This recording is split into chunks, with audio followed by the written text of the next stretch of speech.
University Banyuwangi dan menjadi pembicara di Lepium Tasikmalaya. Nah, ada juga penghargaan yang beliau terima.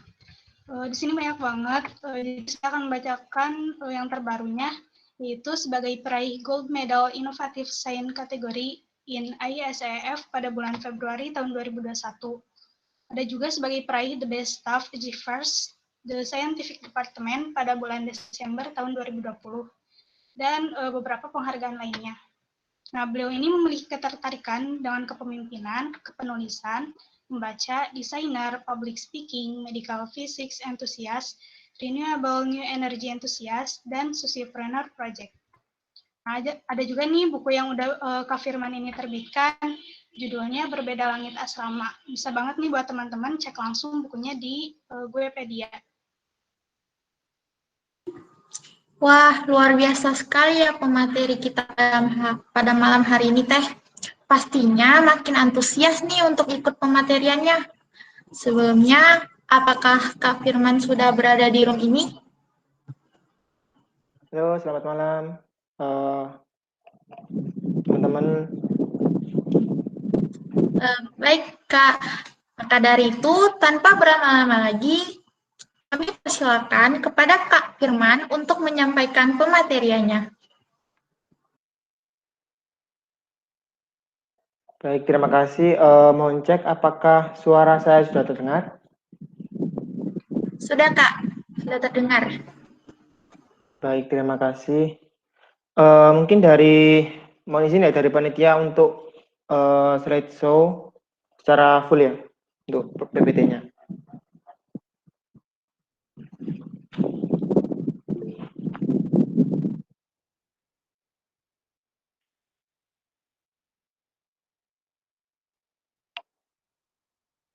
Halo, cek.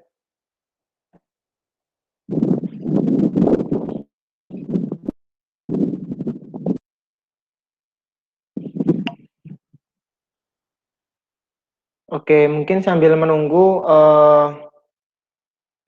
terima kasih. Pertama-tama, bismillahirrahmanirrahim. Assalamualaikum warahmatullahi wabarakatuh. Terima kasih saya ucapkan telah diberikan kesempatan ya untuk sharing dengan teman-teman LPPIM dari Universitas Pendidikan Indonesia. Nah, di sana nanti kita akan membahas secara detail dan juga terstruktur bagaimana caranya untuk membuat esai gitu. Ini share screen-nya belum terlihat ya teman-teman ya?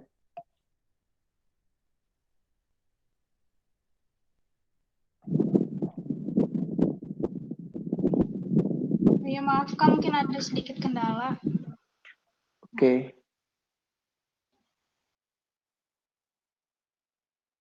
Nah, di sini saya mau kasih judul yakni bagaimana cara kita membuat esai dengan baik dan benar, mulai dari ketika kita menggali ide nantinya sampai kita lomba di hari H kayak gitu. Nah, di sini judulnya yaitu How to Write Powerful Essay. Gimana bagaimana sih caranya kita membuat esai itu yang kelihatan powerful ya ketika dewan juri itu melihat dan juga seorang dewan juri itu sangat tertarik dengan esai yang kita buat seperti itu. Kemudian bisa di next lagi slide-nya.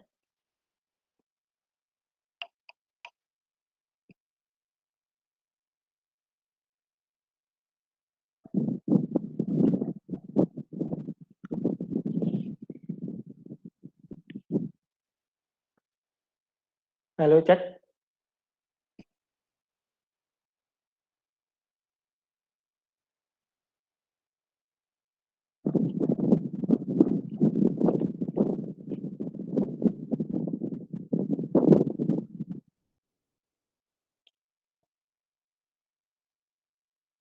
Mungkin coba saya share screen ya, teman-teman. Ya. Oh iya, ini sudah kelihatan. Oke. Oke, mungkin tadi aku lanjutkan ya. Udah dikenalin sama moderator ya. Maka dari itu saya perkenalan terlebih dahulu. Perkenalkan, nama saya Firman Hidayat. Saya mahasiswa fisika angkatan 2019, angkatan 2019, dan kuliahnya mungkin itu ya 1 tahun itu ya istilahnya belum jangkep lah kayak gitu. Jadi 1 tahun habis itu ada corona seperti itu. Jadi pengalaman saya nggak sebegitu banyak ya teman-teman ya. Jadi seperti itu. Dan saya asalnya dari Lamongan Jawa Timur. Mungkin itu, dan mungkin nanti kalau ada yang perlu ditanyakan ataupun yang lain bisa menghubungi sosial media saya yang ada di pada layar ini seperti itu.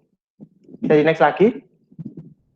Nah, di sini aku membagikan teman-teman tentang bagaimana kuncinya ketika kita membuat esai itu ada 5 teman-teman, yakni 5 keys to writing success essay, di mana yang pertama itu kita harus tahu tentang apa, yakni tentang strong why, dan juga ketika kita harus mampu menemukan tentang brainstorming ide seperti itu, yakni ketika kita menuliskan esai. Jadi yang pertama kita harus tahu di dalam diri kita itu apa sih strong why kita untuk menulis esai, dan juga bagaimana sih caranya nanti ketika kita mencari ide, kemudian mencari gagasan, kemudian bisa merumuskannya dengan judul seperti itu.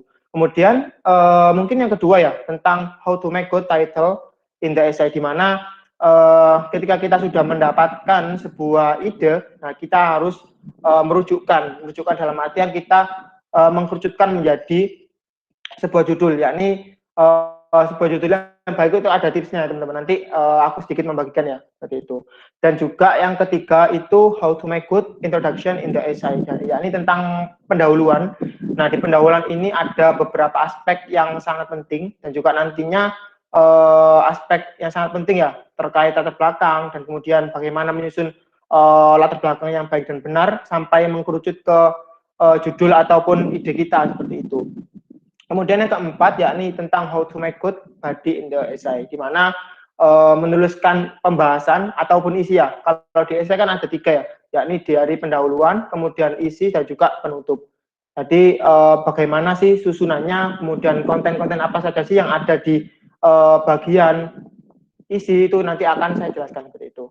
Kemudian yang terakhir tentang penutup ya, conclusion, how to make good conclusion in the essay, di mana bagaimana kita menuliskan penutup yang baik dan benar, dan juga istilahnya menjadi penutup yang powerful untuk esai ketika kita sebelum melakukan proofreading ataupun kita nanti submit di sebuah perlombaan seperti itu.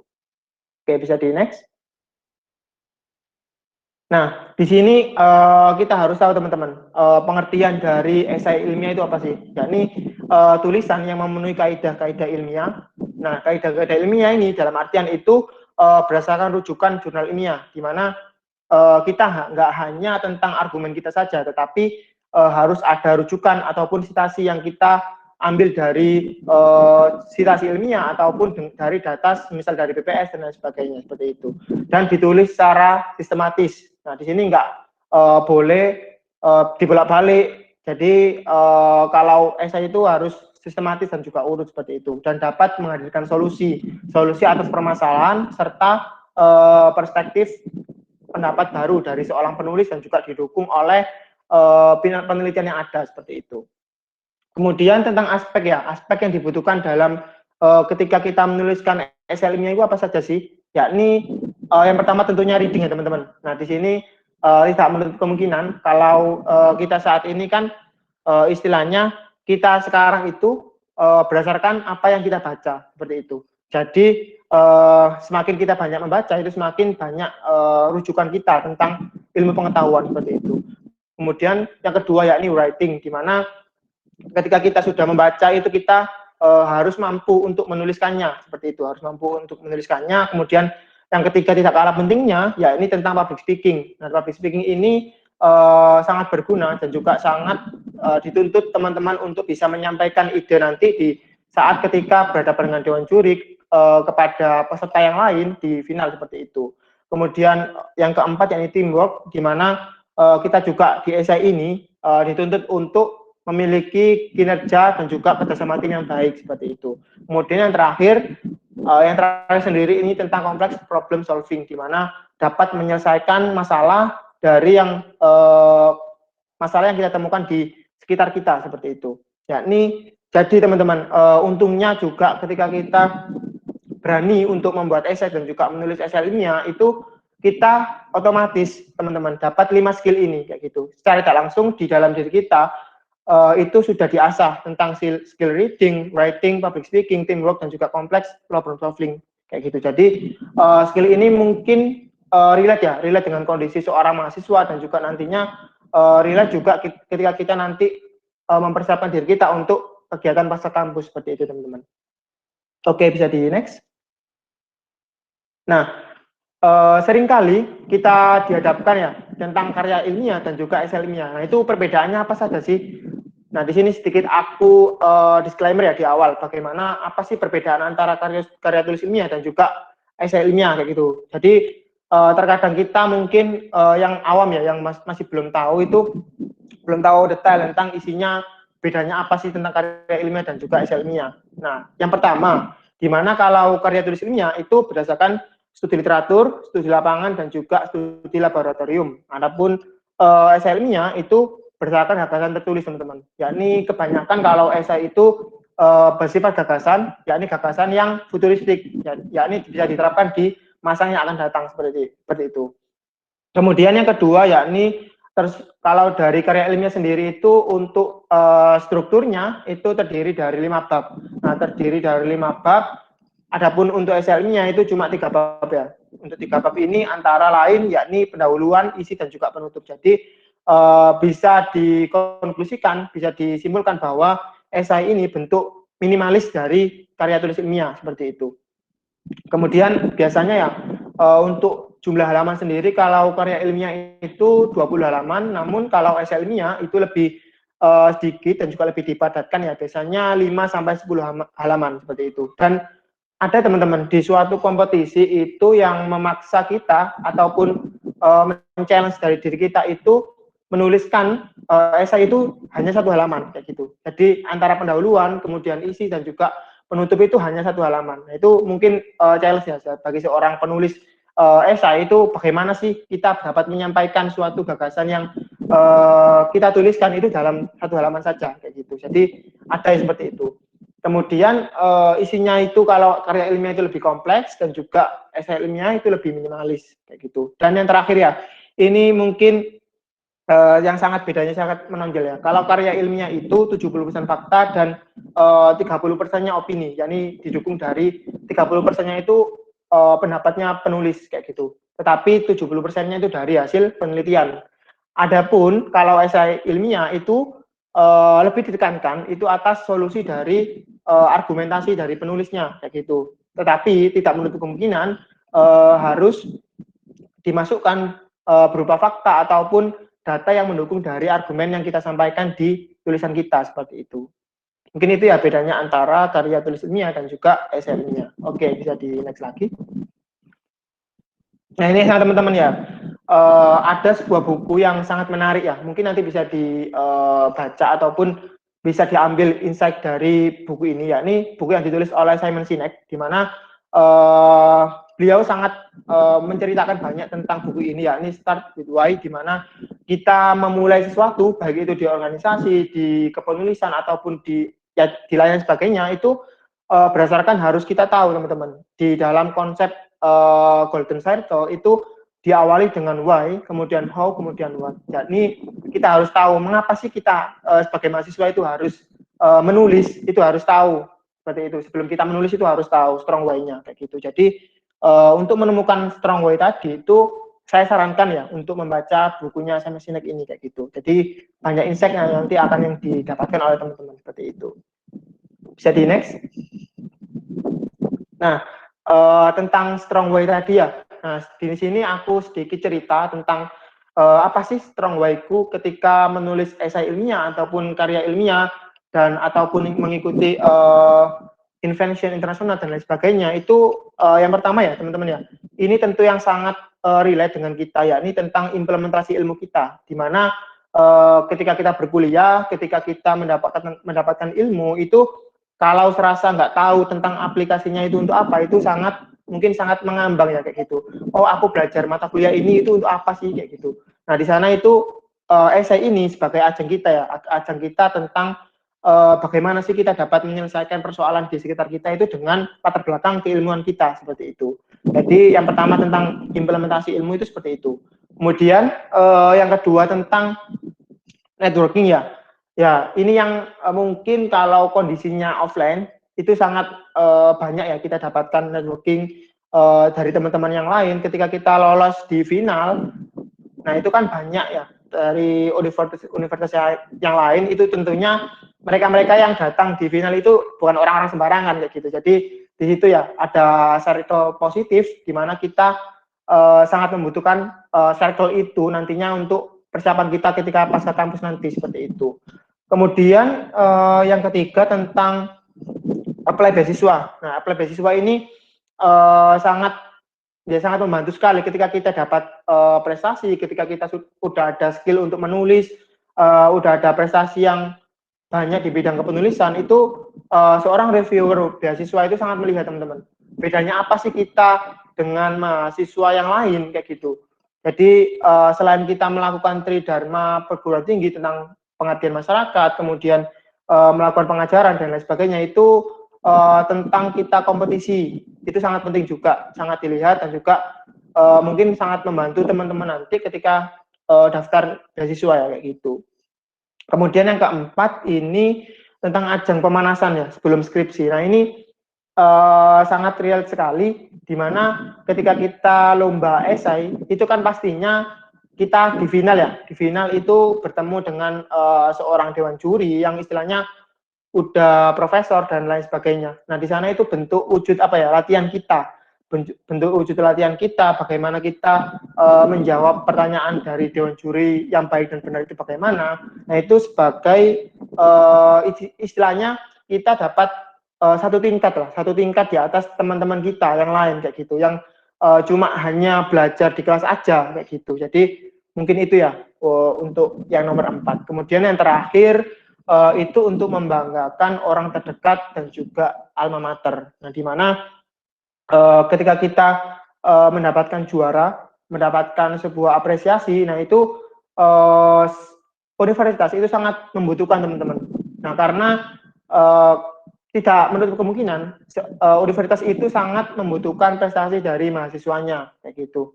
Membutuhkan karena untuk apa ya, untuk akreditasi dan lain sebagainya. Bahkan kalau di UNES sendiri itu banyak apresiasi yang diberikan oleh kemahasiswaan dan juga mungkin sangat dibantu juga ketika kita lolos kompetisi dan lain sebagainya itu. Jadi mungkin itu ya. Kemudian untuk mawapres ini bisa dikatakan bahwa semisal teman-teman udah banyak prestasi itu kan untuk menjadi mawapres itu sangat dekat teman-teman kayak gitu. Sangat persiapannya itu bisa dikatakan teman-teman udah apa ya, udah 50% lah kayak gitu. Jadi modal utama seorang mapres itu kan namanya aja mahasiswa prestasi ya, yaitu harus ada prestasi sebelumnya kayak gitu. Jadi semisal nanti teman-teman ada target untuk ke sana, itu sangat ditekankan ya untuk menulis esai ilmiah, karena di mapres sendiri juga kan dituntut untuk dapat membuat karya tulis ilmiah kayak gitu.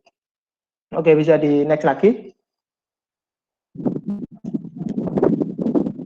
Nah, ini teman-teman, kan kebanyakan akhir-akhir ini ya, utamanya saat di awal masa pandemi sampai sekarang. Nah, di sini mungkin teman-teman juga melihat di Instagram dan lain sebagainya, itu banyak bermunculan meme yang lucu ya. Nah, di mana ketika kita ada seorang gambar yang seseorang ingin lomba offline, tetapi ada COVID-19 yang memegangi kita kayak gitu. Jadi di mana ketika kita masa pandemi ini ada poin plus dan juga poin minusnya ya, di mana kita bisa lomba tetapi kita nggak mengeluarkan biaya yang sangat banyak kayak gitu. Itu adalah salah satu poin plusnya kayak gitu. Jadi di mana pandemi ini mengajarkan kita juga untuk beradaptasi terhadap situasi kayak gitu. Apakah kita hanya memaksa diri kita untuk rebahan saja kayak gitu, nggak produktif kayak gitu. Jadi inilah bentuk kita harus melawan dan juga adaptif terhadap sesuatu dan juga kondisi yang saat ini ada seperti itu. Jadi mungkin buat pembelajaran ya, ada seorang membuat meme seperti ini itu untuk mungkin kalau dianalogikan itu dapat menjadi pembelajaran seperti itu. Jadi next lagi. Nah, kita masuk ke esainya ya teman-teman. Bagaimana sih caranya kita itu mencari ide ataupun gagasan? Nah, yang pertama itu saya udah katakan di awal tadi ya, itu harus banyak membaca. Kemudian yang kedua itu banyak diskusi. Banyak diskusi ini dalam artian banyak-banyaklah diskusi dengan dosen teman-teman. Karena istilahnya orang tua kita di universitas itu kan dosen ya. Nah, seperti itu. Nah, di situ ketika kita berbicara dengan dosen itu harus harus tahu tentang penelitiannya, apa yang dia lakukan itu kita harus kita harus kolaborasi lah, istilahnya seperti itu. Harus tanya-tanya, dan juga semisal kita nggak tahu itu harus tanya, banyak diskusi. Nah, dapat ide itu salah satunya bisa seperti itu teman-teman. Kemudian kita juga bisa mengamati kondisi di sekitar kita, kondisi yang ada di sekitar kita itu kita amati apa sih problem ataupun masalah yang ada. Nah, di situ berangkat dari permasalahan tersebut kita dapat menghadirkan suatu solusi kayak gitu. Kemudian setelah kita selesai dan juga menemukan masalah yang ada, itu ini yang tidak kalah pentingnya. Tidak kalah pentingnya itu langsung dicatat teman-teman, karena terkadang ya kalau dari saya sendiri itu semisal saya dapat ide nih, dan itu yang nggak disangka-sangka lah kayak gitu. Nah, di situ kalau nggak saya catat itu biasanya lupa teman-teman. Nah, itu saya sarankan kalau ketika mendapatkan ide itu ditulis kayak gitu. Oke, bisa di next lagi. Nah, di sini bagaimana sih kriteria good idea, di mana ketika kita sudah mendapatkan ide, itu kita pasti bertanya-tanya ya, ide ini bagus apa enggak ya, apakah ide ini sangat menarik untuk diikutkan di sebuah kompetisi kayak gitu. Mungkin juga dulu awal-awal saya itu juga bertanya-tanya ya kayak gitu. Kemudian judul yang baik itu harus menjawab permasalahan teman-teman, menjawab permasalahan dan juga autentik, serta mengangkat isu terkini. Isu terkini itu dalam artian kalau sekarang ya mungkin kontribusi terhadap COVID-19 ataupun menyukseskan tentang SDGs kayak gitu, ataupun Society 5.0 kayak gitu. Jadi kita harus tahu tentang permasalahan apa sih yang bisa kita selesaikan kayak gitu. Kita harus memahami poin-poin di dalamnya itu. Kemudian ide yang baik itu berangkat dari relevan dengan disiplin ilmu kita kayak gitu. Nah, di sini mungkin yang pernah mengalami ya kalau lomba di final itu biasanya juri itu lebih percaya kepada teman-teman yang menulis di background keilmuannya. Misal nih saya fisika ya, menulis tentang renewable energy, di mana itu juri mereka sangat percaya, oh latar belakang keilmuannya itu udah relate kayak gitu. Semisal saya nih orang fisika tapi nanti nulis esainya tentang tentang ekonomi. Nah, itu harus teman-teman ajak teman-temannya yang ekonomi kayak gitu. Nah, itu bentuk bentuk sebagai wujud kita nanti ketika di final itu biar nggak kesusahan kayak gitu. Seperti itu. Mungkin yang terakhir itu tentang kriteria ide yang bagus itu tentang kebutuhan Indonesia ya teman-teman.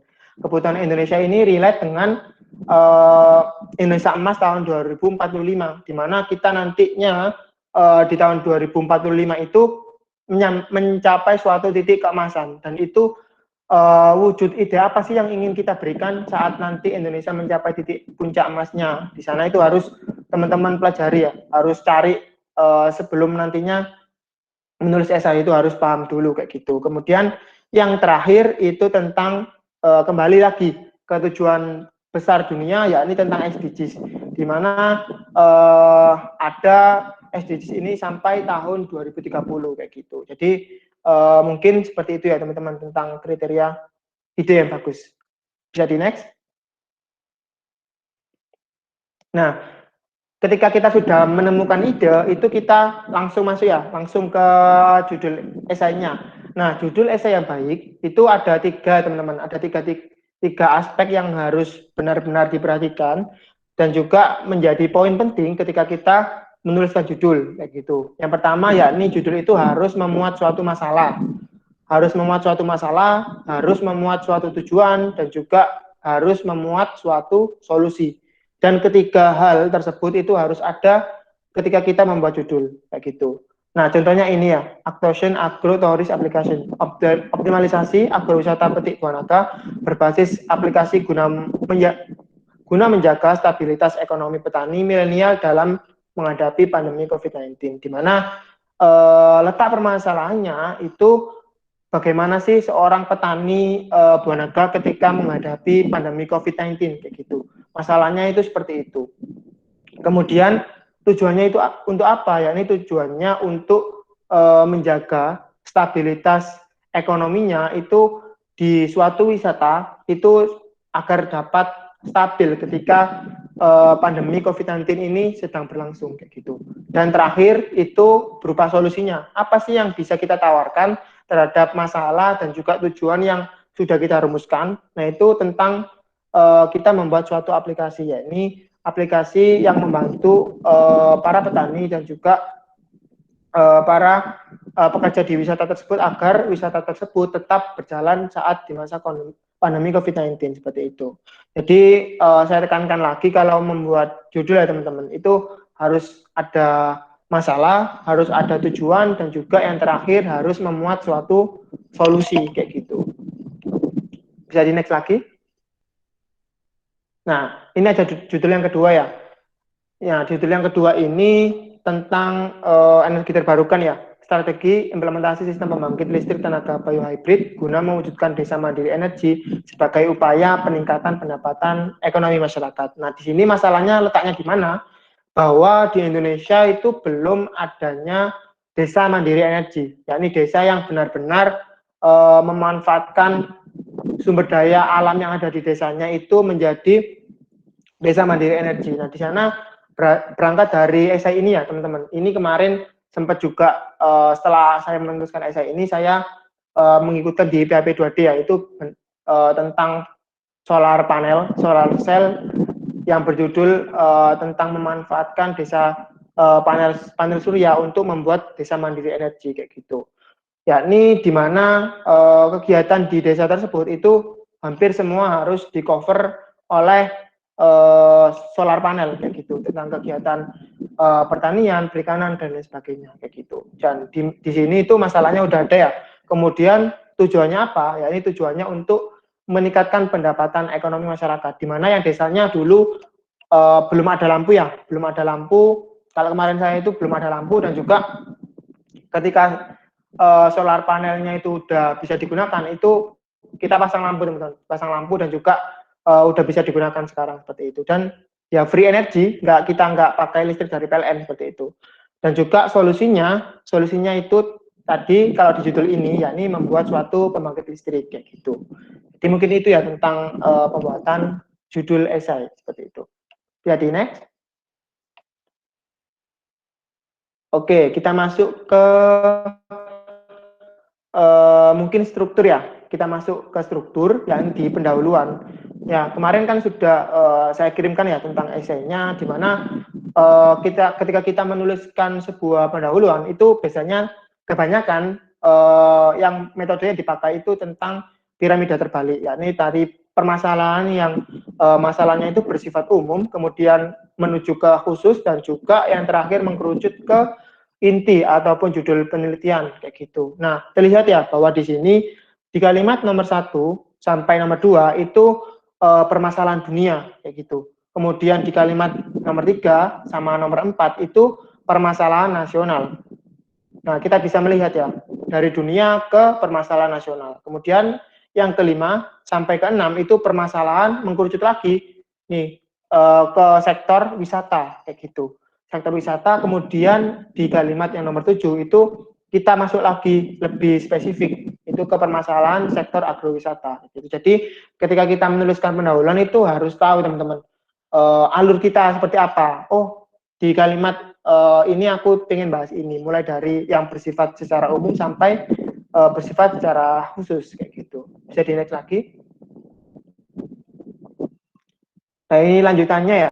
Lanjutannya yang tadi bagaimana di kalimat yang nomor 9 itu harus menyimpan tentang argumen penulis, yakni tentang masalah. Di sini kan ada argumennya ya, argumen dari penulisnya, dan juga kemudian di nomor 6 itu harus didukung sebuah teori, teman-teman. Didukung sebuah teori ataupun penelitian yang mendukung argumen teman-teman, kayak gitu. Jadi nggak hanya berupa argumen saja, tetapi harus ada data ataupun citasi yang mendukung, kayak gitu. Kemudian yang ketujuh ini di kalimat yang nomor 11 sampai 13 itu kita harus mampu mengkritisi, teman-teman, mengkritisi dari solusi kebijakan pemerintah.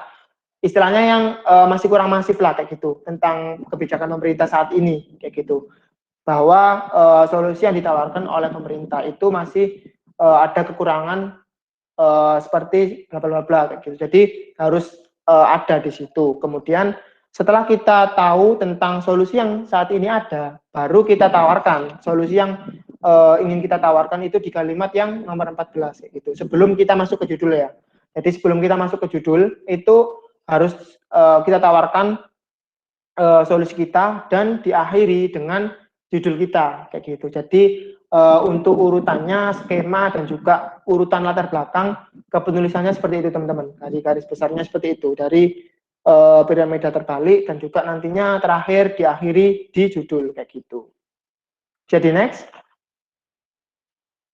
Nah, setelah kita selesai menuliskan pendahuluan, kita masuk ke bagian isi ya, isi ataupun pembahasan. Di mana di dalam isi ini yang pertama kita harus menegaskan ulang inovasi yang ditawarkan, kayak gitu. Tentang istilahnya deskripsi lah, kayak gitu. Deskripsi dari inovasi kita di awal itu harus kita tampilkan, kayak gitu. Kemudian harus ada tujuan dan juga gagasan yang ingin dibesarkan teman-teman tadi, yang tujuannya garis besarnya di judul tadi itu dibesarkan lagi dan juga dijabarkan lagi di bagian isi ini. Kemudian harus ada metode yang digunakan, metodenya seperti apa, dan juga teori yang mendukung seperti apa, dan juga nantinya bisa di next lagi. Nah, mungkin itu ya tentang teori, itu nomor 5 ini masih teori, dan juga mungkin yang nomor 6 ini tentang pembahasannya. Kita masuk ke pembahasan inti dari fitur ataupun aplikasi yang kita tawarkan, seperti itu. Bisa di next lagi. Nah ini lanjutan dari tadi di nomor 7 ini sudah masuk ke fiturnya. Jadi kita jelaskan fitur-fiturnya apa saja di aplikasi tersebut, seperti itu.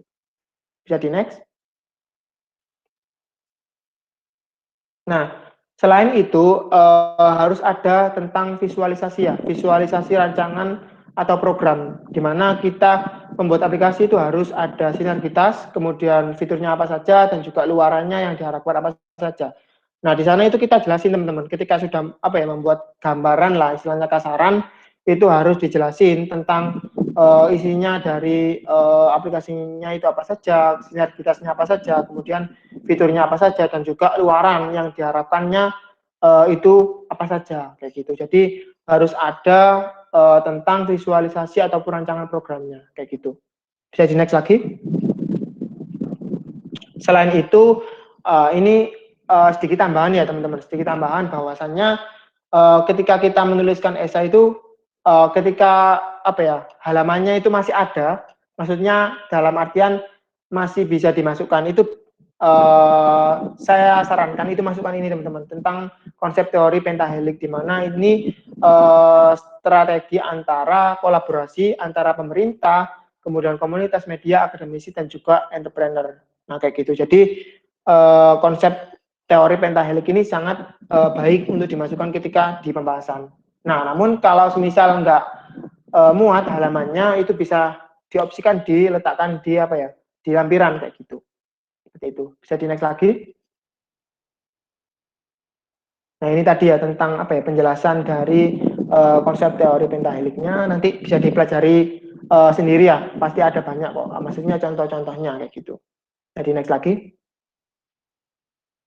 Nah, yang terakhir juga itu ada analisis SWOT, teman-teman. Analisis SWOT ini sangat penting ketika teman-teman membuat suatu semisal nih esainya berupa program, berupa produk, berupa aplikasi, ataupun suatu alat Nah, di situ harus ada tentang analisis SWOT-nya kayak gitu. Strength-nya apa, kemudian weakness-nya apa, dan juga opportunity ataupun peluangnya kayak gitu.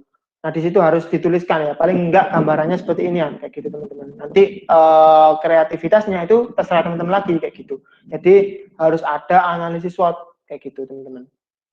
Next lagi. Nah, sebelum ke penutup ya, ini ada tambahan ya dari saya bahwasanya kalau itu tadi kalau halamannya masih cukup itu bisa ditambah tentang roadmap program, di mana roadmap program ini biasanya ada teorinya kok, ada teorinya itu pakai apa ya? Charles Lewis kalau nggak salah, lupa aku. Pokoknya Charles Lewis itu bisa nanti dicari ya. Itu tentang roadmap program itu boleh ditambahkan teman-teman, boleh ditambahkan di bagian pembahasan kayak gitu. Misal masih cukup ya, kalau nggak cukup ya diletakkan di lampiran nggak apa-apa kayak gitu. Tinggal opsional aja. Biasanya yang masuk di pembahasan itu kebanyakan di itu ya di analisis SWOT kayak gitu, visualisasi program dan juga analisis SWOT kayak gitu.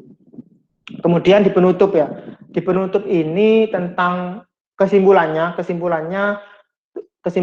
tujuan tadi yang sudah dituliskan diisi dan juga saran kita kepada pemerintah, kemudian saran kita kepada pembaca itu boleh teman-teman, boleh sekali dituliskan di bagian penutup ini dan juga biasanya itu ada harapan dari kita sebagai penulis itu seperti apa ke depannya kayak gitu. Jadi mungkin untuk penutup ini agak mudah ya daripada di pembahasan ataupun latar belakang seperti itu. Dan kalau menulis esai itu sangat mendukung antara mulai dari pendahuluan dan juga isi, kemudian penutup itu sangat berkaitan teman-teman. Jadi saya sarankan usahakan itu harus benar-benar dibaca lagi. Semisal nantinya ada tipe ataupun lain sebagainya itu biasanya banyak teman-teman.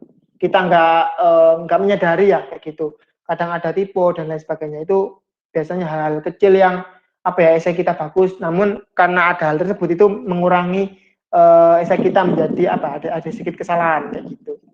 Jadi next lagi. Nah, mungkin itu ya teman-teman tentang struktur dari esainya. Nah, di sini mungkin ketika membuat esai itu pasti banyak yang tanya ya. Tips dan triknya ketika menulis esai itu bagaimana sih kayak gitu. Nah, kalau dari saya sendiri, perspektif saya itu ketika menulis esai itu harus benar-benar cari topik yang kita kuasai kayak gitu, passion kita, kemudian hal yang kita tahu dan juga sesuai dengan latar belakang kita kayak gitu.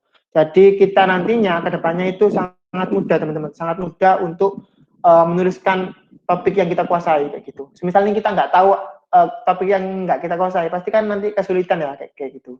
Jadi harus saya sarankan menulis topik yang dikuasai, kemudian membuat tim dan juga semisal nih pengen individu kayak gitu. Semisal kalau saya biasanya lebih ke tim, soalnya kenapa? Kan saya di fisika ya, jurusan fisika kan sangat sibuk dan juga sulit ya, kayak gitu, bisa dikatakan sulit. Jadi kalau saya sukanya tim dan juga biasanya menyusun time planning yang benar, bagaimana kita menulis, revisi dan lain sebagainya itu benar-benar disusun di awal dan juga taat. Nah ini sangat penting ya, taat panduan lomba kayak gitu. Nah di suatu perlombaan itu teman-teman ada suatu metode itu biasanya mereka melihatnya itu dari administrasinya dulu kayak gitu. Nah, semisal nih teman-teman menuliskan ketika di administrasinya udah salah, marginnya udah nggak sesuai, kemudian spasinya udah nggak sesuai dengan panduan dan juga yang dimau panitia pengennya 10 halaman, tetapi teman-teman melebihi batasnya. Teman-teman menuliskan 11 halaman. Nah, itu mungkin kesalahan-kesalahan kecil meskipun ide kita sebagus apapun, tetapi kita menyalahi aturan dari suatu panitia ataupun perlombaan itu mungkin yang menjadi poin minus dan juga eman kayak gitu. Semisal kita nggak taat tentang panduan, jadi benar-benar dibaca panduannya. Semisal nggak paham ya, kalau saya biasanya itu nggak paham itu ya saya tanya sedetailnya kepada panitia kayak gitu. Kemudian yang terakhir itu yang tidak kalah pentingnya itu minta tentang proofreading teman-teman. Nah proofreading ini sebagai bentuk evaluasi dari apa yang sudah kita tuliskan itu dinilai oleh orang lain kayak gitu. Nah orang lain yang lebih di atas kita kayak gitu, istilahnya ilmunya udah di atas kita, itu bisa kita minta isaran, oh kurangnya esai saya ini di apa sih kayak gitu. Nah itu sangat membantu teman-teman untuk evaluasi. Jadi nggak hanya dari diri kita, oh bagaimana sih ketika esai kita itu dibaca orang lain, itu pandangannya itu seperti apa, kurangnya itu di mana, itu manfaat ya, salah satunya di proofreading sebelum teman-teman submit esai di sebuah perlombaan kayak gitu. Mungkin itu ya tentang tips dan juga triksnya, bisa di next lagi. Nah, mungkin ini yang sedikit membagikan bagaimana caranya membuat tim, solid team, di mana membuat tim yang bagus, basically, di mana ketika kita membuat tim itu harus, yang pertama nih, harus mempunyai keinginan belajar yang tinggi, kayak gitu. Di mana benar-benar cari anak yang apa ya, punya komitmen yang besar dan juga punya sama-sama ingin belajar kayak gitu. Dan juga yang kedua saling melengkapi ya. Saling melengkapi itu ini dalam artian semisal kan kita juga disibukkan ya tentang tugas kuliah, organisasi dan lain sebagainya. Itu benar-benar cari tim yang apa ya, komunikatif kayak gitu. Komunikatif dalam artian semisal ada apa-apa itu saling mengabari kayak gitu. Jadi kita apa ya, nggak slow respon dan lain sebagainya. Kemudian yang ketiga itu memiliki tujuan yang frekuensi, pengen-pengen benar-benar pengen dari kita semua itu di tim itu harus benar-benar pengen yang pengen berprestasi, kemudian pengen bisa menulis kayak gitu. Kemudian yang keempat juga memiliki komitmen yang kuat kayak gitu. Komitmen yang kuat ini istilahnya apa ya, nggak hilang-hilangan kayak gitu, nggak hanya semangat di awal, dan juga semangat di awal itu membuat mereka ketika dalam prosesnya itu nggak apa ya, nggak istilahnya nggak mengikuti alurnya lah kayak gitu. Jadi semaunya sendiri, itu harus benar-benar cari yang memiliki komitmen yang kuat kayak gitu. Dan juga yang terakhir nih, yang pengen aku bagikan juga, kalau dari saya sendiri itu biasanya kalau membuat tim itu pasti nggak hanya dari jurusan saya kayak gitu. Pasti saya biasanya ajak anak kesehatan, ajak anak sosum.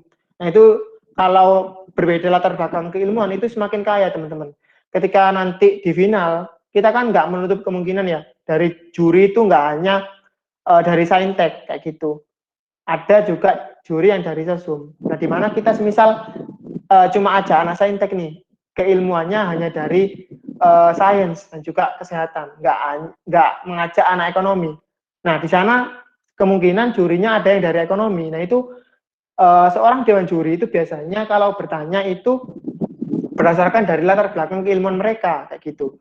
Jadi semisal jurinya dari bidang apa ya, dari bidang ekonomi, itu pasti yang kebanyakan dan juga yang ditanya itu tentang latar belakang mereka kayak gitu.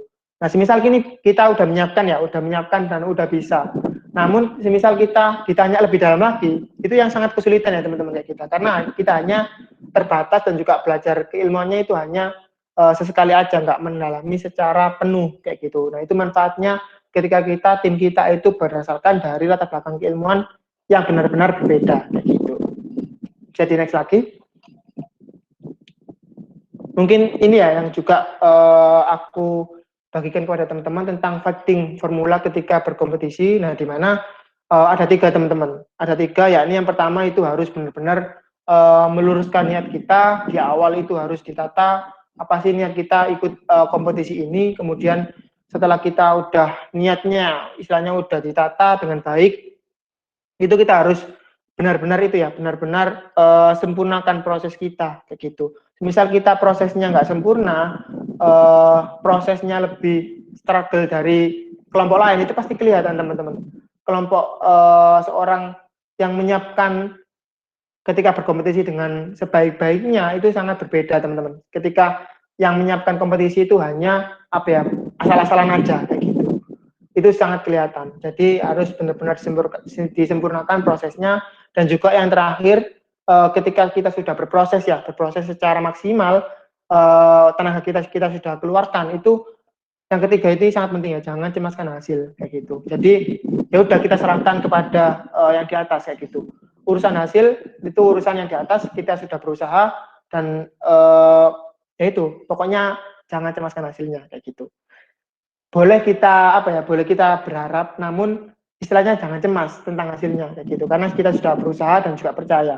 Ini kayak gitu. Jadi next lagi. Nah, ini yang terakhir ya teman-teman. Aku sedikit cerita tentang journey of achievement. Bagaimana sih awalnya saya menulis, awalnya kapan ya menulis karya ilmiah dan juga esai dan lain sebagainya. Itu bisa di next lagi. Nah, itu berawal pada tahun 2017 teman-teman.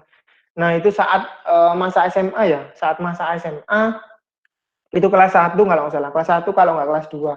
Nah, itu lomba karya tulis ilmiah teman-teman. Nah, itu lomba karya tulis ilmiah di suatu universitas di Surabaya. Nah, itu di universitas swasta ya, kayak gitu. Jadi universitas swasta itu dulu sempat ingat aku nggak diantar oleh dosen pembimbingnya, enggak dosen pembimbing sih, guru pembimbing kayak gitu. Jadi biasanya kalau di sekolahku itu kalau di di universitas negeri itu diantar teman-teman, dibiayai dan lain sebagainya. Namun kalau di universitas swasta itu kebanyakan cuma dibuatkan surat tugas kayak gitu. Jadi mungkin seperti itu sih apa ceritanya dulu ya di awal. Nah, itu biar next lagi. Nah, itu dibantai teman-teman, saya di final itu dibantai dan juga anak SMA dan baru mengenal kepenulisan ya, itu ditanyain secara habis-habisan oleh dewan juri kayak gitu. Nah, itu yang mungkin menjadi turning point ke depannya untuk saya tetap terus berusaha kayak gitu, terus berusaha ke depannya. Bisa di next lagi. Nah, tahun 2018 next. Itu satu kali gagal lagi, kemudian alhamdulillah dikasih juara sekali teman-teman kayak gitu. Dari kegagalan itu, dari pembelajaran itu akhirnya dikasih satu kali juara. Nah, di gagal yang pertama ini nggak serta-merta langsung menang ya, langsung juara. Itu saya kalah teman-teman, kalah itu di posisi yang nomor 4 kayak gitu. Di posisi yang nomor 4 itu kurang maksimal di bagian presentasinya kayak gitu, karena presentasi itu sangat besar ya poinnya, sangat besar dan juga 60% kayak gitu. Jadi kalahnya di situ, dan juga alhamdulillah juga diberi satu kali juara di tahun 2018 kayak gitu. Kalau nggak salah kelas 2, kalau nggak kelas 3. Saya lupa. Jadi next lagi.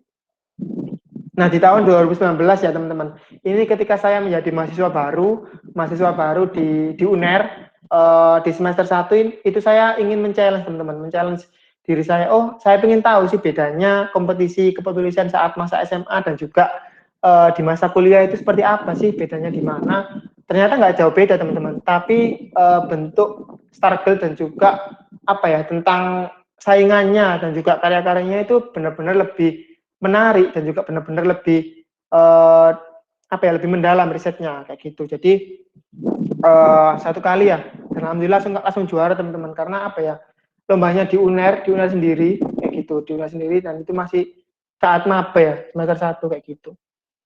Jadi next lagi.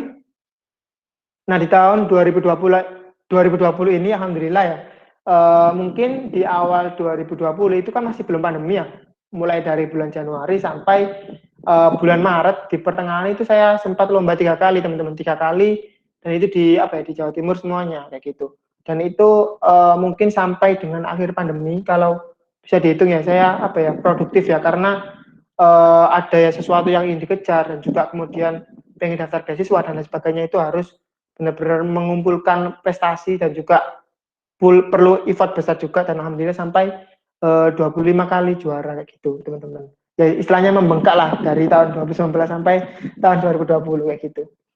Jadi next lagi. Dan di tahun 2021 ini mulai bulan Januari ya sampai dengan sekarang itu alhamdulillah 2 kali juara, dan kemarin alhamdulillah teman-teman kemarin juga sempat ikut PKM, dan juga alhamdulillah berhasil menulis 10 proposal PKM kayak gitu. Jadi istilahnya sebagai pemantik lah kita, seberapa produktif kita ketika kita sudah dihadapkan permasalahan yang dirasakan oleh semua orang kayak gitu. Jadi mungkin tentang peluang-peluang kita kayak gitu, harus kita manfaatkan benar-benar kayak gitu. Jadi mungkin itu ya teman-teman. Kita juga berdoa bahwa kita nanti semisal nih teman-teman ini ada yang juga yang menuliskan proposal PKM, semoga nanti bisa lolos ya kayak gitu, bisa lolos dan juga mendapatkan medali emas kayak gitu. Kita berdoa sama-sama semoga mendapatkan seperti itu teman-teman. Mungkin itu ya tentang pengalaman saya. Mungkin ini bukan ajang bukan sombong dan lain sebagainya, namun tentang bagaimana proses pembelajaran mulai dari awal, dan juga semuanya itu butuh proses, nggak hanya instan satu kali lomba langsung juara, itu nggak mungkin teman-teman. Mungkin bisa, tapi ya mereka nggak bertahan lama kayak gitu, karena mereka nggak merasakan proses yang begitu panjang kayak gitu. Bisa di next lagi. Dan semua itu teman-teman bisa kita dapatkan dan juga kita realisasikan ketika kita bisa menyelesaikan dulu urusan kita kepada Tuhan kita, dan juga niscaya dunia akan mengikuti teman-teman kayak gitu. Jadi selalu libatkan selalu libatkan semua urusan kita, dan juga kita yang apa yang kita usahakan itu kepada Tuhan kita kayak gitu. Kita harus selesaikan tentang urusan kita terlebih dahulu. Misal nih, ketika teman-teman lomba ataupun lain sebagainya, kita harus selesaikan dulu. Nah, semisal belum presentasi ya, kita sholat sholat duha dulu. Semisal yang muslim ya, sholat duha dulu dan lain sebagainya. Dan itu mungkin yang menjadi amalan kita berbeda dengan peserta yang lain kayak gitu. Jadi seperti itu teman-teman. Jadi mungkin itu yang mungkin dapat saya bagikan. Bisa di next lagi. Dan yang terakhir ada suatu quotes ya, idea without execution is nothing, di mana sudah waktunya nih kita menjadi pemain, dan juga sudah cukup kita menjadi penonton kayak gitu. Jadi kita saat ini sebisa mungkin bisa jadi pemain, yang nggak hanya jadi penonton kepada teman-teman kita yang juara kayak gitu. Jadi mungkin itu yang dapat saya sampaikan. Bisa di next lagi. Dan kurang lebihnya saya mohon maaf, mungkin nanti semisal ada yang ingin tanyakan ataupun ada yang kurang dan juga pengen dikonsultasikan ataupun yang lain, bisa menghubungi saya lewat Instagram ya kayak gitu. Mungkin itu yang dapat saya sampaikan. Wassalamualaikum warahmatullahi wabarakatuh.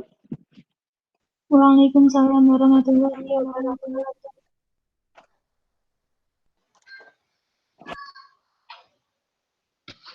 Alhamdulillah, terima kasih banyak Kak Firman telah menyampaikan materinya yang sangat luar biasa ini.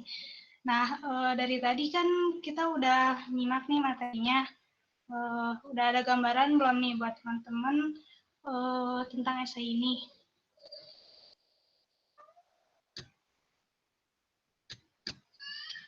Atau masih ada yang bingung nih? Untuk itu, kami membuka sesi tanya jawab dengan 2 pertanyaan terlebih dahulu ya.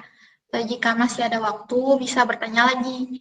Baik, bagi teman-teman yang mau bertanya, boleh langsung raise hand atau bertanya melalui kolom chat.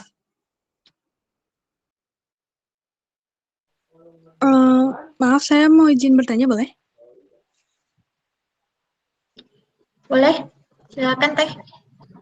Mohon maaf, sebelumnya saya nggak bisa on cam. Perkenalkan, nama saya Risma Ratu Nintias dari Lepim Tasikmalaya. Saya ingin bertanya, Kang, jadi saya tuh pernah ada pengalaman kan, pernah ikut lomba KTIN juga sebagai tim, isinya tuh 3 orang. Nah, di salah satu tim gitu tuh ada member yang emang kurang effort gitu. Jadi kayak terkesannya tuh malas-malasan gitu. Nah, yang jadi bingung itu ketika mau di-keep tapi ya kayak gitu, tapi kalau mau dilepas juga emang teman dekat sendiri gitu loh, Kang. Jadi yang mau saya tanyakan itu, jadi lebih baik yang timnya itu yang dekat atau memang yang enggak gitu, kayak contohnya misalkan lintas prodi yang emang hanya sebatas kenal aja gitu. Soalnya kalau misalkan dekat kan, kalau misalkan dianya kayak gitu juga bingung, jadi bimbang gitu. Makasih, Kang.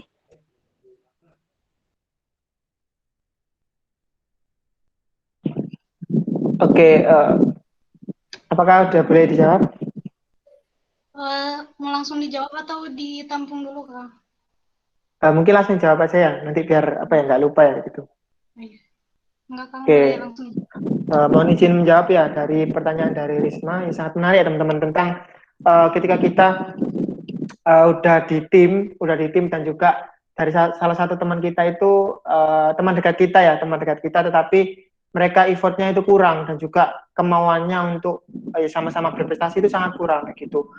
Dan apa sih kita memilih tim di teman dekat kita ataupun kita mencari orang lain di program studi lain yang istilahnya bisa membersamai kita gitu. Jadi kalau berdasarkan pengalaman saya sendiri, saya pernah juga mengalami seperti itu. Terakhir kali itu waktu SMA ya, waktu SMA dulu itu kan 3 orang ya teman-teman, 3 orang. Nah, namun teman saya ini yang satu ini nggak mau berangkat lomba, padahal udah lolos final ya, nggak mau berangkat lomba dan juga ya saya cuma berangkat 2 orang aja gitu.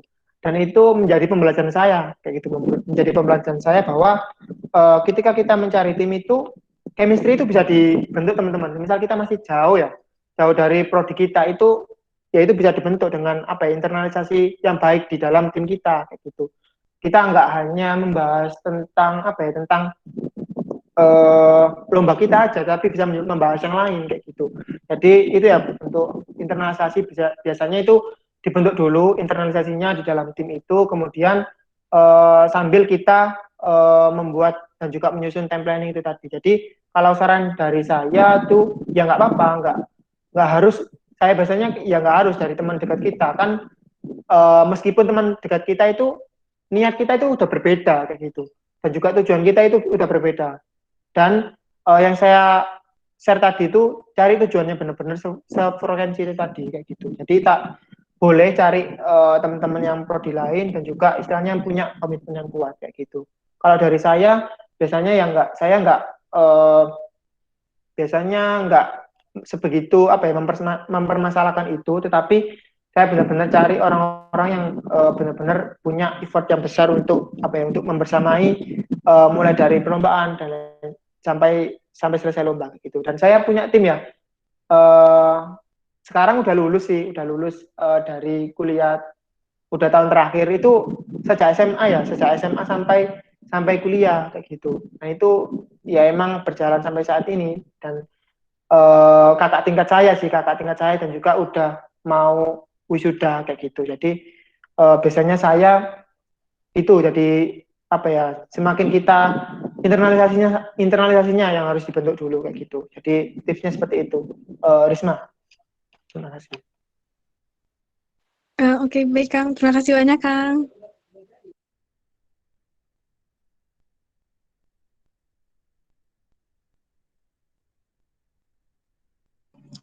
Baik, ada pertanyaan lagi nih Kak, dari Kak Ahmad Kowamu Asidiki dari UPI Purwakarta. Saya Ahmad Kowamu Asidiki dari Purwakarta. Kang, sebelumnya saya ingin bertanya terkait bagaimana motivasi diri untuk tetap eksis sebagai mahasiswa akademisi yang senang meneliti dan menulis, akan tetapi di satu sisi saya juga aktif di organisasi. Saya tipe orang yang cenderung cuma bisa fokus pada satu bidang. Jadi ketika saya aktif organisasi, sangat sulit bagi saya untuk mengimbangi antara keinginan untuk menulis dan meneliti dengan keorganisasian. Barangkali Akang punya experience dengan tipe-tipe orang seperti saya. Kira-kira bagaimana cara menjaga asa dan semangat menulis, di satu sisi kita juga aktif dalam berorganisasi. Mangga, Kang.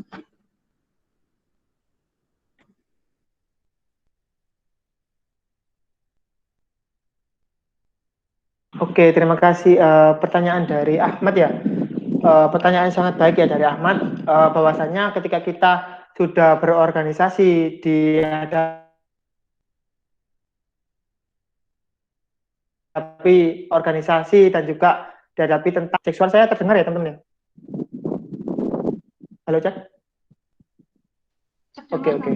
Soalnya di sini mau hujan soalnya. Oke, jadi saya lanjutkan ya. Ahmad, kalau saya boleh cerita bahwasanya saya di tingkat pertama semester 1, 2 itu ikut 5 organisasi dan juga semuanya pegang proker semua di 5 organisasi itu, dan juga saya masih bisa aktif lomba karena emang tujuan saya itu di situ. Jadi tidak menutup kemungkinan ya ketika kita berorganisasi, tetapi organisasi itu yang mendistrak kita untuk berprestasi itu mungkin yang mindset yang harus dirubah kayak gitu. Jadi organisasi itu ketika kita belajar di organisasi itu untuk apa ya, kita memanajemen diri kita kayak gitu. Jadi kalau dihadapkan suatu masalah ataupun organisasi dan juga prestasi itu, kalau dari saya sendiri itu biasanya saya memanajemen waktunya itu dengan dengan membuat to-do list harian kayak gitu. Apa saja sih yang ingin aku kerjakan di organisasi hari ini, kemudian di perkuliahan, kemudian di target-target, dan itu yang terpenting itu harus punya target ya kayak gitu. Harus men-challenge dirinya sendiri, Ahmad. Gitu, harus men-challenge diri sendiri. Oh, di bulan ini aku benar-benar pengen ikut lomba ini dan juga pengen juara ini kayak gitu. Jadi nanti mungkin bisa dicari ya tentang konsep bahwasanya menulis mimpi itu dengan metode SMART itu nanti bisa dicari dan itu harus teman-teman buat itu per bulannya kayak gitu. Kalau saya biasanya gitu. Dan itu per bulan ya. Di tahun contohnya nih di tahun 2021 itu harus ada bulan ini aku pengen ini dan lain sebagainya. Itu harus ada teman-teman kayak gitu. Jadi istilahnya itu bentuk pengingat dalam artian target kita itu ada gitu. Tujuan kita untuk hidup itu ada kayak gitu. Jadi selain di berorganisasi kita harus punya target lain kayak gitu. Nggak hanya kita cuma di organisasi aja, tetapi kita melupakan hal-hal yang menjadi tujuan kita. Tujuan kita menjadi tadi sempat menyinggung pengen jadi seorang akademisi ya. Kita kan mahasiswa ya. Misal nanti teman-teman ada tujuan di akademisi menjadi seorang dosen, peneliti dan lain sebagainya, itu kan mulai dari sekarang harus belajar ya bagaimana metode penelitian, uji-uji apa saja yang ada di penelitian itu harus tahu mulai dari sekarang. Dan situ challenge dari teman-teman harus punya target dan juga tentang tujuan dari teman-teman sendiri. Tiap bulannya itu harus ada kayak gitu mungkin Ahmad. Jadi kalau juga tadi Ahmad ya tentang kalau semisal saya itu orang yang bisanya fokus dalam satu hal itu bisa dirubah ya, mindsetnya teman-teman. Itu bisa nanti baca bukunya Growth Mindset itu kayak gitu. Itu bisa dibaca dan juga ada lagi tentang bukunya saya lupa ya bukunya itu James Clear. Nah James Clear itu tentang Atomic Habit. Nah, itu tentang bagaimana sih ketika kita membentuk kebiasaan kita kebiasaan baik setiap harinya itu seperti apa itu ada gitu. Jadi di sana nanti mungkin saya sarankan itu ya mungkin Ahmad. Terima kasih.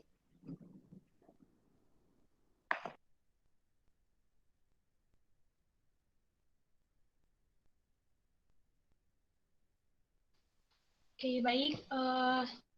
Sepertinya boleh nih buat nambah satu pertanyaan lagi. Siapa yang barangkali masih ada yang bingung gitu, boleh langsung ditanyakan aja melalui fitur raise hand atau langsung di chat.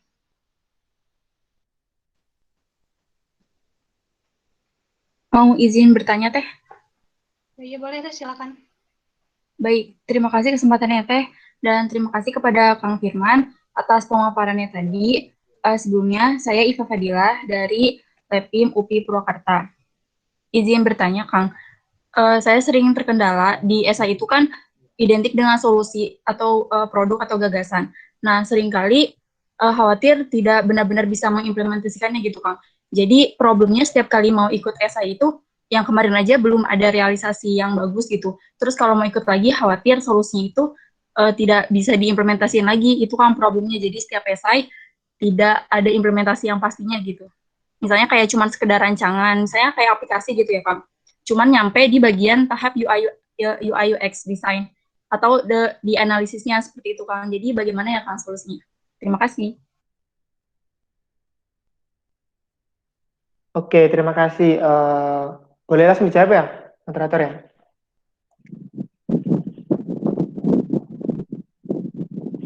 Ya, boleh. Oke, terima kasih. Pertanyaan dari Iva ya, tentang ketika, ini saya jelaskan lagi ya, kalau esai itu bedanya apa sih kalau esai dengan karya ilmiah? Kalau esai itu, Dewan Juri itu lebih suka teman-teman, lebih suka esai yang sifatnya futuristik kayak gitu. Jadi esai itu nggak harus diimplementasikan kayak gitu, nggak harus diimplementasikan berupa konsep pun itu nggak apa-apa. It's okay, itu udah dihargai oleh Dewan Juri karena esai ini lebih ditekankan di gagasan kayak gitu, lebih ditekankan di gagasan. Nah di awal tadi kan udah saya jelaskan ya, itu 70% gagasan dan juga 30% fakta kayak gitu. Nah semisal dari Iva pengen mewujudkan nih realisasi dari esainya, itu bisa nantinya ketika udah diikutkan lomba itu bisa diikutkan di event yang lebih besar kayak gitu, event-event yang event-event yang membantu pendanaan kayak gitu. Contohnya seperti kalau yang saya ketahui itu misalnya ada program itu diikutkan di PAP2D, diikutkan di PIMNAS ataupun yang lain, itu yang istilahnya membuat menjadikan kita mendapat funding ataupun pendanaan kayak gitu. Mungkin itu ya untuk Iva. Jadi ya nggak apa-apa. Jadi semisal kita nggak bisa realisasikan sekarang, toh nanti kita bisa merealisasikannya ketika kita udah ada pendanaan dan lain sebagainya. Mungkin kendalanya di biaya ya, mungkin kalau ketika kita mahasiswa itu bisa cari pendanaan-pendanaan yang istilahnya kan banyak ya di Instagram itu, cari benar-benar yang event itu yang membantu funding ataupun pendanaan kayak gitu.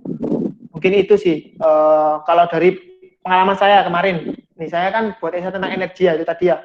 Nah itu setelah saya mengikuti esai itu saya ikutkan ke PHP 2D. Nah di mana di sana mendapatkan funding kemarin kalau saya 15 juta ya teman-teman.